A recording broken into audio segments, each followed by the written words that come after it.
आज ही Doubtnut app download करें। Doubtnut पर होगा अब आपके सभी मैथ्स, केमिस्ट्री, फिजिक्स और बायोलॉजी डाउट्स का सफाया। बस अपने क्वेश्चन की फोटो खींचो, उसे क्रॉप करो और तुरंत वीडियो सोल्यूशन पाओ। Download now. प्रश्न है, यदि एक दर्पण को AB रेखा पर रखा जाए तो दी गई उत्तर आकृति में कौन सी आकृति प्रश्न आकृति का सही प्रतिबिंब होगा। हमें एक आकृति दी गई है और एक दर्पण AB दिया हुआ है। जो आकृति है वो दर्पण के ऊपर की तरफ रखी हुई है, तो हमारा जो प्रतिबिंब बनेगा वो दर्पण के नीचे की तरफ बनेगा। उसके लिए हमें 4 विकल्प दिया गया है। हमें बताना है कौन सा विकल्प ऐसा होगा जो दी हुई प्रश्न आकृति का सही प्रतिबिंब होगा। अगर ये दर्पण AB हो तो ऊपर हमारी प्रश्न आकृति है, तो हमारी जो उत्तर आकृति होगी, अगर हम देखें तो प्रश्न आकृति में हमें एक लाइन दी हुई है जो दर्पण के समांतर है। तो यहाँ पे भी एक लाइन होगी जो दर्पण के समांतर होगी। उसके बाद दो तिरछी लाइनों से ये एक पंचभुज बना रहा है। अगर हम देखें तो वो आकृति ऐसी बनेगी हमारी उत्तर आकृति में। उसके बाद हमें यहाँ पे एक त्रिभुज बना हुआ दिख रहा है, जिसका जो आधार है वो इससे सटा हुआ है।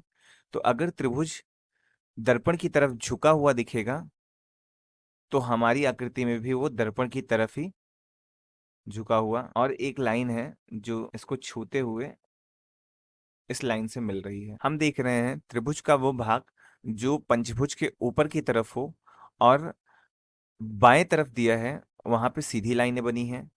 तो इस प्रकार इस तरफ वो लाइनें सीधी होंगी और जो दाएं तरफ है वो लाइनें आधार पे बनी हुई हैं, तो वो ऐसी होंगी।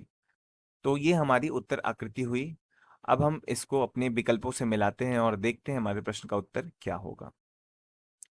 अगर विकल्प एक को अगर हम देखें तो विकल्प एक में बनी हुई आकृति में जो पंचभुज बना है वो दी हुई प्रश्न आकृति के पंचभुज के जैसा है, जबकि उत्तर आकृति में ये उल्टा होना चाहिए। तो विकल्प एक यहाँ से गलत होगा।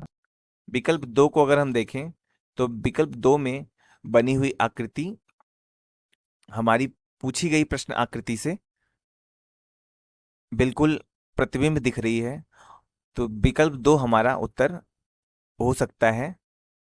विकल्प तीन को भी हम देखते हैं तो विकल्प तीन में बनी हुई आकृति हमारी उत्तर आकृति के जैसी है, परंतु जो हमारा ये पंचभुज के ऊपर का भाग है त्रिभुज का, उसमें बनी हुई आकृति हमारी बनाई हुई आकृति से मेल नहीं खा रही है। तो विकल्प तीन यहाँ गलत होता है।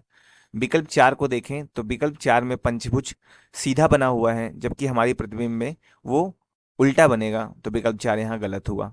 तो हमारा जो उत्तर हुआ वो हुआ विकल्प दो, जिसमें दी हुई आकृति प्रश्न आकृति का बिल्कुल सही प्रतिबिंब होगा। Thank you. क्लास 6 से 12 से लेके नीट, IIT, JEE मेंस और एडवांस के लेवल तक 10 मिलियन से ज्यादा स्टूडेंट्स का भरोसा। आज ही डाउनलोड करें डाउटनेट ऐप या व्हाट्सएप कीजिए अपने डाउट्स 8400 400 400 पर।